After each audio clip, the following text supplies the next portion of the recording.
Hello and welcome to my YouTube channel. Regular viewers will know I review many photographic, audio and video related products. Well, today we're taking a second look at the Fujifilm XT20, which is here. And I've owned this for probably about, I don't know, a year now. And I love this little camera. Now, this is the baby camera to the XT2, which I also have. It's actually in my camera bag down there. It's got the same sensor, 24 megapixel sensor as the XT2, but it's a lot more compact. I've actually fitted not a cage, a grip to it, because I found it was actually far too small for my hands. But with the grip, it's actually wonderful. And in 2019, is the XT20, well, we're looking at March 2019, is the XT20 still a good buy? And I think it is, and I've got reservations there because I've just been looking at Wex Photographic, where I buy a lot of my kit from. I find them an excellent company. They've got a used XT20 here, 600 and, yeah, body only, £629. Oh, there's one here, 420. Yeah, if you can pick one up for around the 389, around the £400 mark, I actually think £400 is a great buy for what this camera has to offer. I'm thinking now though, any more than 400, and I've seen they're selling them for like 700 odd pounds new.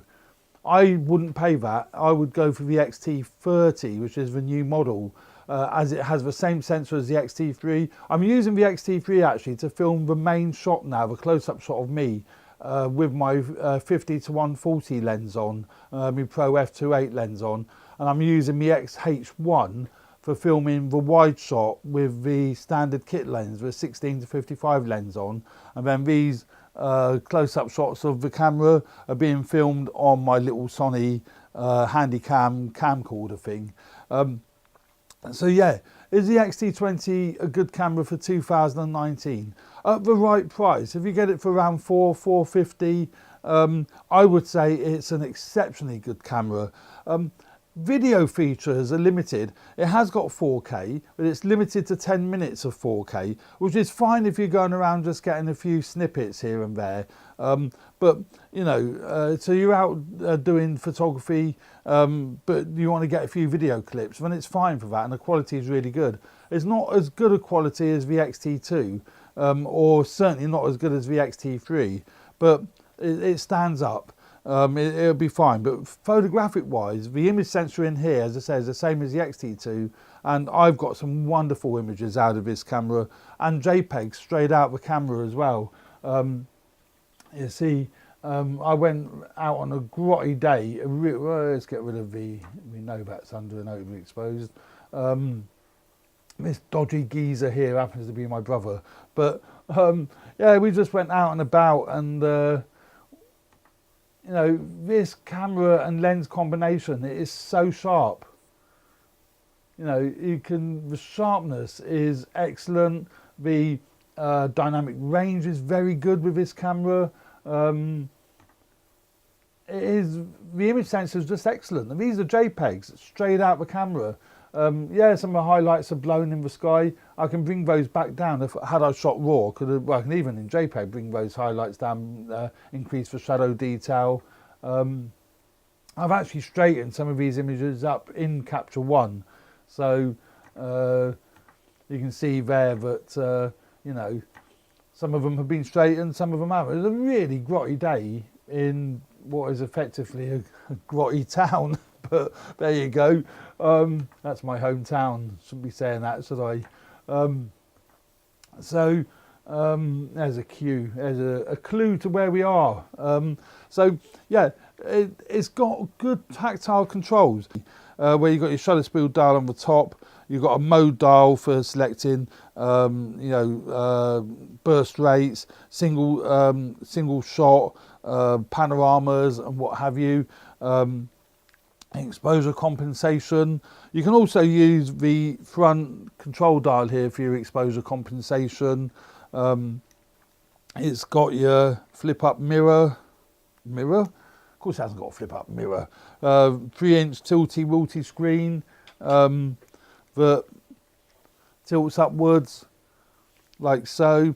It doesn't tilt to the side like the XT2 and the XT3 does, but I mean that's fine for what I'm doing. If I'm shooting down low, I can see it. If you're doing shots from above, that's fine. And it's got manual controls if you're shooting manually. You can make the display on the screen larger or smaller. I've set a function button up for that. This function button on the top here, if you see that. Of course you probably won't be able to see it. I don't know if this camera will pick it up, but you can actually increase the size of a display, certainly for a person like me who's got crap eyes. And it takes all the Fuji X mount lenses.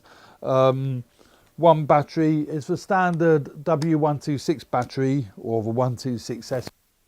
So that's got your standard battery slot, but it's only got the one SD card slot, which is hidden in where the battery compartment is.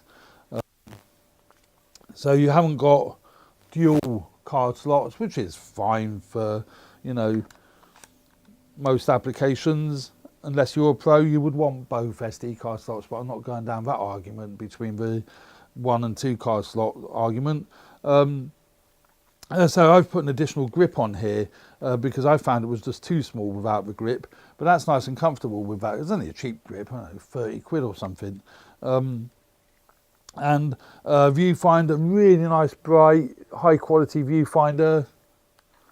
I'll turn the camera on. Yeah, really nice viewfinder. It has a function dial pad on the back here, so you can actually pre-assign what certain functions on here. For example, I've got the single shot, group or wide shot for the autofocus setup here. So if I'm on single shot, which is what I use most of the time, it hasn't got a jog wheel that the XT3 and XT2 has, and probably the XT1, I don't even know if that one has. But the XT2 and XT3 has got a jog wheel for setting your focus point. But all I've done, I've just pre-assigned this button at the bottom here, this function button here, and then now I can set where I want the focus point to be, and that's exactly where it will focus to take the photo, you know. So yeah, very pleased with that. It's got your quick menu function, which is what all Fujis have. So, you know, it is a very well specified camera, and as I say, the sensor is excellent indeed. I've already said about the one card slot. It's got ports on the side. It's got microphone port on the side here, but there's a mini 2.5mm jack. I've got an adapter, so that's absolutely fine. But I tend not to use this for video. I use it when we're going out and about for taking really, really high quality photos. I've got fitted to it at the moment my Fuji 10-24mm lens, so I'm very pleased with that lens. It's a great lens. In fact, it's an excellent lens. Yeah, so I think if you want you know, a decent camera at a good price, I'm not so sure I say I would buy it new. I think there are better cameras on the market if you're going to buy it new.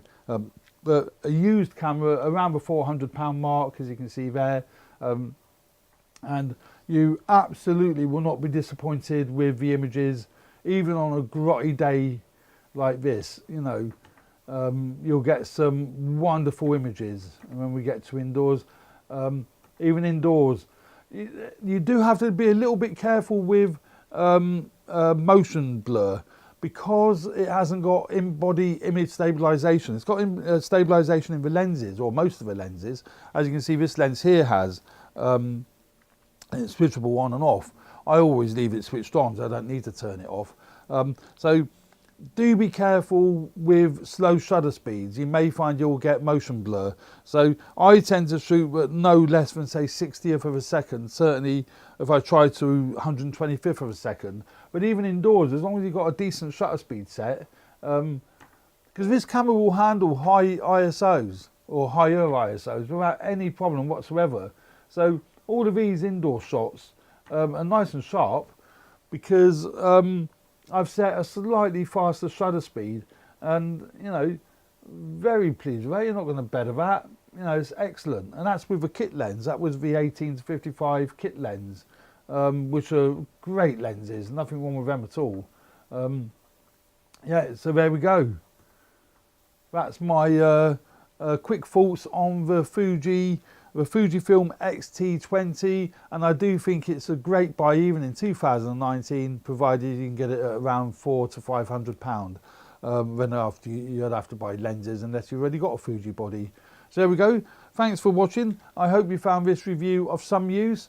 Do subscribe to my channel if you like my videos, and hit the like button if you like this video. Thanks very much for watching. Stay tuned for future videos. Thanks very much. Bye.